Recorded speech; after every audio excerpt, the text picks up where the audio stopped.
예수님께서 사역을 하실 때, 제자들과 함께 사역을 하셨을 때, 세 곳에서 사역을 하십니다. 하나는 갈릴리에서 사역을 하시고, 그리고 또 하나는 유대에서 사역을 하십니다.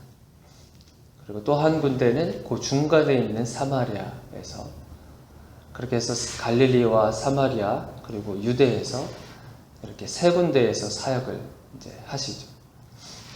근데 이제 갈릴리에서 사역을 하셨을 때는 대중적인 사역을 하세요. 그러니까 큰 무리들 있는 가운데서 대중적인 사역을 하시고, 뭐 질병이 있거나 아니면 환자들, 연약한 사람들, 이제 그런 사람들을 중심으로 해서 이제 사역을 하시죠. 뭐 귀신을 쫓는다든지. 그리고 사마리아에는 우리가 잘 알듯이 사마리아 여인을 또 만나는 사건을 또 알게 됩니다. 그리고 지금은 유다에서는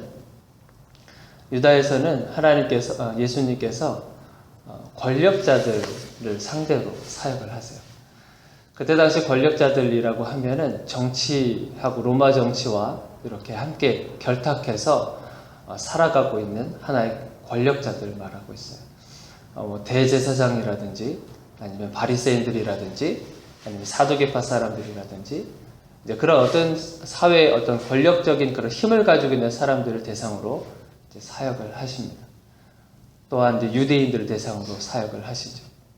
그래서 예수님께서 갈릴리와 그리고 사마리아 그리고 유다 요 지역에서 사역을 펼쳐 나가시는데, 오늘은 이제 갈릴리에서 사역을 하시다가 한 나병 환자를 만나게 됩니다. 한 나병 환자를 만나게 되는데, 여러분들 나병이라고 하면은 나병이라고 하는 질병은 잘 아시겠지만 감각이 없어요. 점점 몸이 썩어 들어가는데 감각이 없어요. 그러다가 점점 이제 손가락 하나 이제 뭐 이렇게 절단되기도 하고, 발가락도 잘리게 되고, 코도 이제 떨어져 나가고, 이제 그런 무서운 질병 가운데 이제 하나죠. 조금 오래됐지만 제가 소록도에서, 제가 사역한 건 아니고 소록도에서 사역하시는 한 목사님의 간증을 들은 적이 있어요. 소록도에는 우리가 잘 알지만 한센병이라고 하죠. 나병 환자들이 함께 모여서 살아가고 있는 그 촌이 있었습니다. 그래서 그 안에서 이제 사역을 하시는데, 우리는 흔히 교회에 와서 헌금을 드린다고 하잖아요. 헌금을 낸다라고 하고. 그런데 거기는 헌금을 낸다라는 표현을 안 하고요. 뱉는다라는 표현을 해요. 뱉는다라고 하는 표현을 합니다. 왜냐하면 손가락이 없기 때문에 이제 그분들이 교회에 오실 때에는 입으로 물고 들어오시는 거죠. 손가락이 없고 그렇기 때문에 입에 물고 헌금을 물고 이제 교회에 와서 이제 헌금을 뱉는다고 하는 그런 표현을 하셨더라고요. 그렇듯이 이제 이 한센병, 나병이라고 하는 것은 우리가 육신적으로 보면은 육체 질병을 우리가 생각할 때가 있어요. 그래서 무감각하고, 그리고 점점 자신이 죽어가는 그런 질병. 그러나 우리가 이것을 하나의 육적인 질병으로만 해석할 것이 아니라 하나의 영적인 질병으로도 우리가 좀 해석할 수도 있습니다. 오늘날 이 시대 목회자뿐만 아니라 모든 성도들도 그렇고, 이 영적인 이런 나병에 걸려있는 사람들이 참 많이 있습니다. 내가 영적으로 죽어가고 있는 것조차 모르고 살아가고 있는 신앙인들이 많다라는 거예요. 점차적으로 내가 죽음의 길을 가고 있음에도 불구하고 그것을 깨닫지 못하고 그렇게 살아가고 있는 영적인 그런 질병, 그 영적인 나병이 내 속에서 혹시 자라고 있는 것은 아닌가, 그것을 한번 돌아보았으면 좋겠습니다. 단순히 여기서는 한 나병 환자를 소개하고 있지만, 이 나병 환자는 단순히 여기 있는 이 사람 하나에 속해 있는 것이 아니라 오늘날 저와 여러분들과 똑같은 나병 환자라는 거예요. 저도 나병 환자일 수도 있고 여러분들도 나병 환자일 수도 있습니다. 그래서 이거 하나의 경고하심으로 우리가 받았으면 좋겠습니다. 오늘날 이 시대를 살아가면서 나는 영적으로 나병에 걸린 것은 아닌가. 그냥 무감각하게 그냥 지금 이 삶이 만족스럽기 때문에 내가 충분히 열심히 하고 있고 충분히 열심히 내가 노력하고 있기 때문에 나는 괜찮겠지라고 하는 것이 아니라 얼마든지 이 나병은 끊임없이 우리들을 공격하고 얼마든지 침투해 올 수 있는 정말 무시무시한 질병 가운데 하나라고 우리가 생각하면 좋겠습니다. 그래서 보면 저도 이런 영적인 나병이 있지 않나라는 고민을 하면서 날마다 저 스스로 싸움을 하고 있습니다.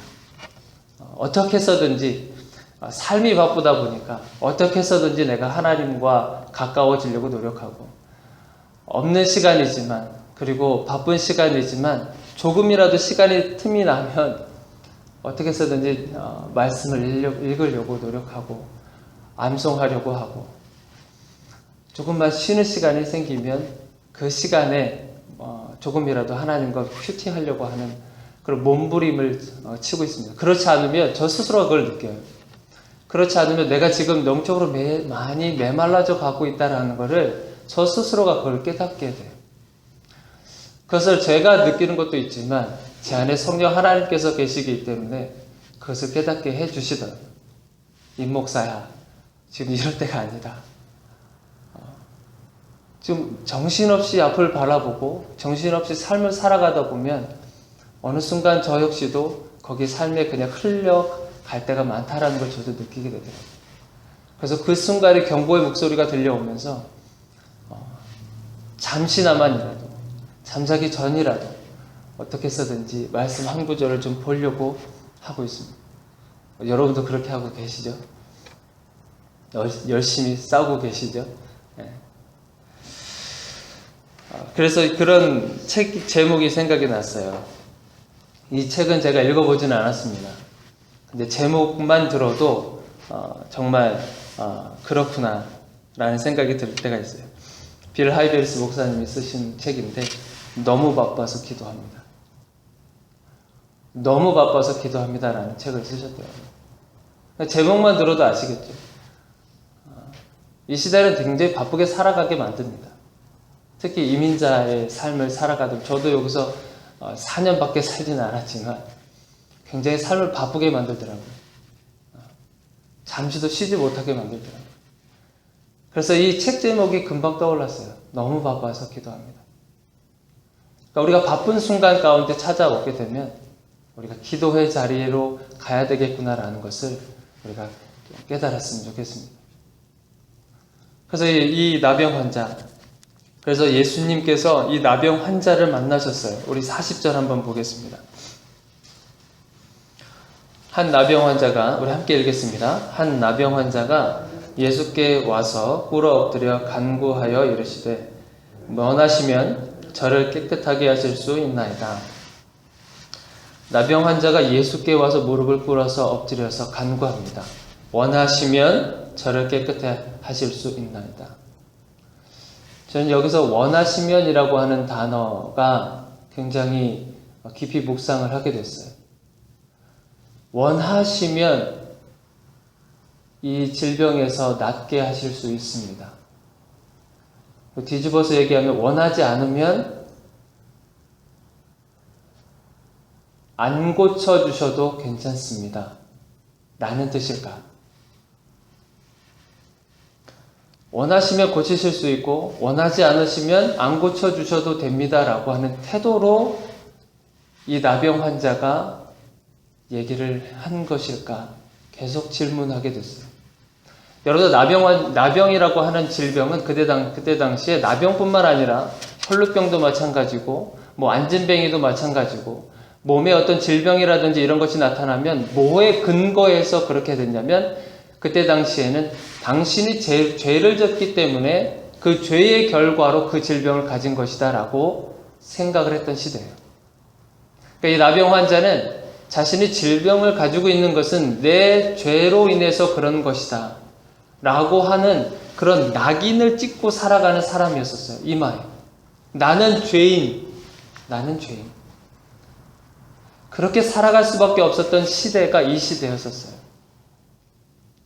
그래서 원하시면이라고 했었을 때, 원하시면 이 뜻은 곰곰이 생각해보면 생각할수록 원하지 아니하시면 주님 안 고쳐주셔도 됩니다 라는 뜻이 아니고요. 나는 죄인입니다 라는 뜻인 거죠. 주님 앞에 이 사람의 태도를 한번 보세요. 만약에 원하지 아니하시면 안 고쳐주셔도 됩니다 라고 태도를 했었다면 굳이 예수님 발 앞에서 엎드리지 않아도 돼요. 그냥 일어서서 얼굴 대면하고 원하시면 고치시고 원하지 않으면 안 고쳐주셔도 됩니다 라고 얘기해도 돼요. 왜냐하면 그동안에 나병을 가지고 있는 이 사람은 그동안에 수많은 정말 유명한 의사들도 만났을 것이고 어떤 약도 처방받아서 먹었을 것이고 했었을 거예요. 예수님도 마찬가지 그렇게 생각했었을 겁니다. 만약에 그런 태도로 했었다면 고쳐주셔도 되고 안 고쳐주셔도 됩니다. 그러나 이 나병 환자의 태도를 한번 보세요. 어떻게 예수님께 와서 어떻게 했다 그래요? 꿇어 엎드려 간구했다 그래요. 여러분 꿇어 보셨나요? 무릎 꿇어 보셨나요? 엎드려 보셨나요? 엎드린 상태에서 위를 본다는 건 굉장히 힘든 거예요. 목이 아파요. 1차적으로. 무릎을 꿇어서 주님을 본다는 것은 정말 할 수 없는 거예요. 이것은 나는 죄인입니다 라는 것을 고백하는 거예요. 원하시면이라고 하는 이 뜻은 나는 죄인입니다 라는 뜻인 거예요. 더 이상 내가 주님을 바라볼 수 없는 사람입니다. 왜냐하면 나는 죄인이기 때문에 나는 더 이상 주님을 바라볼 수 없는 그런 존재입니다 라는 뜻인 거죠. 제가 신기한 경험을 한 게 있는데 뭐냐면 제가 매일 출근을 6시에 하거든요. 어느 날 제가 운전을 하고 가고 있는데 저도 모르는 사이에 눈물이 막 흘렀어요. 여러분 그런 경험 해보신 적 있나요? 난 가만히 있는데 갑자기 눈물이 흐르는 경험을 해보신 적 있으세요? 저는 한 2번 정도 그랬던 것 같아요. 그냥 눈물이 막 흘러요. 제가 찬양을 틀고 출근을 하는데 갑자기 눈물이 막 흐르는 거예요. 그래서 운전을 할 수 없을 만큼. 그래서 바보처럼 막 훌쩍훌쩍대면서 막 눈물을 훔쳐가면서 운전을 했던 기억이 있어요. 왜 그러냐면 제가 그 전날 주님 앞에 정직하지 못한 삶을 사는 게 있었거든요. 누구에게도 고백할 수 없었던 거. 정말 창피한 고백이 있었어요. 여러분들한테 얘기할 수도 없는 것들, 아내한테도 얘기할 수 없는 것들, 그런 하나님 앞에 정직하지 못한 모습을 가지고 그 다음날 운전하면서 가는데 찬양을 듣는 가운데 눈물이 그냥 이렇게 흘러내려요. 그러면서 아무 말을 못하겠는 거예요. 여러분들 죄인은요, 주님 앞에 서는 그때 무슨 말을 할 수 있을까요? 내가 정말 죄인이라고 느끼는 그 순간에 주님 앞에 섰을 때 과연 어떤 말을 할 수 있을까? 아무 말도 못할 것 같은 거예요, 저도. 그냥 눈물만 흘리지. 이 나병 환자도 주님 앞에 엎드렸을 때 그런 심정이지 않았을까? 주님, 저는 죄인입니다. 원하지 않으시면 안 고쳐주셔도 됩니다. 근데 원하시면이라고 하는 그 단어가 사실 우리들의 고백이 되어야 되지 않겠습니까? 그 나병 환자의 이 고백. 원하시면이라고 했었을 때 예수님의 모습을 한번 보세요. 우리 그 다음 절, 예수께서 불쌍히 여기사 손을 내밀어 그에게 대시며 이르시되 내가 원하노니 깨끗함을 받으라 하시니, 예수님이 뭐라고 하시냐면 불쌍히 여기사라고 그래요. 불쌍히 여기사. 이 단어에도 많이 좀 마음이 와닿습니다. 예수님은 자신 발 앞에 엎드려 있는 나병 환자의 그 질병을 보신 것뿐만 아니라 그 질병에 대한 불쌍한 마음뿐만 아니라 그가 어떻게 살아왔었을까? 그때 당시 죄인으로 낙인 찍히며 살아갔었던 이 나병 환자, 사람들에게 수없이 손가락질을 받으면서 살아왔었던 이 나병 환자, 얼마나 위축된 삶을 살았을까? 사람들을 제대로 쳐다보지도 못했을 것이고 가는 곳곳마다 손가락질하는 그들을 향해서 고개를 떨구며 살아갈 수밖에 없었던 이 나병 환자의 온 삶의 전체를 예수님은 아신 거예요. 불쌍히 여기사, 여기서 이 불쌍히 여기사는요, 내가 너를 안다는 거예요. 내가 너를 안다라는 뜻인 거예요. 불쌍히 여기사. 이것은 이 나병 환자의 이름이 있었으면 참 좋았을 것인데 이름이 없네요. 나병 환자 임광남 목사야, 내가 너를 안다. 내가 너를 안다. 너의 지금의 삶의 모습들을 내가 다 지켜보고 있다. 내가 불쌍히 여기노라. 그래서 내가 너가 낫기를 원하니 너는 그 질병에서 자유로워질 것이다. 누구누구 장로야? 누구누구 권사야? 누구누구 집사야? 내가 불쌍히 여긴다. 예수님은 그렇게 얘기하신 거예요. 우리 인생의 전체를 보시면서. 그러더니 마지막에 어떤 일이 벌어졌냐면 42절을 함께 보겠습니다. 함께 읽겠습니다. 곧 나병이 그 사람에게서 떠나가고 깨끗하여 진지라. 그 나병이 어떻게 됐다 그래요? 그 사람에게서 떠나갔다는 거예요. 이상하지 않으세요? 질병이 떠나갔다는 거예요. 그러면 그전에는 이 질병이 이 사람을 지배하고 있었거든요.